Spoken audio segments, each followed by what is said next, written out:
ఇది short length నల్లపూసలండి. చిన్న చిన్న డీడీ బాల్స్తో వచ్చింది.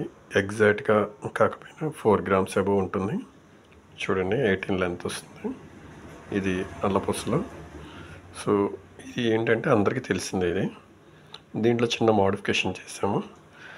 ఈ నల్లపూస బదులు మనకి బ్లాక్ స్పిన్నల్స్ ఉంటాయి కదా, మెరుస్తూ ఉంటాయి పూసలు, దాంతో చేయమన్నారు. ప్యాటర్న్ ఇదే.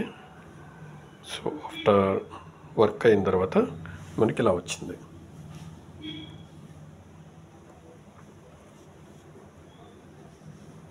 చూడండి, కింద లాకెట్, డీడీ బాల్స్, ఇది స్పిన్నల్స్ అండి, బ్లాక్ స్పిన్నల్స్. ఇది మనకి వెయిట్ 5.5 వచ్చింది. పూసల వెయిట్ అనేది లెస్ చేసేస్తాం. సో ఇప్పుడు రెండు కంపేర్ చేద్దాం. చూసారా రెండు ఎలా ఉన్నాయో? రెండిటికి మీకు అర్థమైంది కదా. Thank you.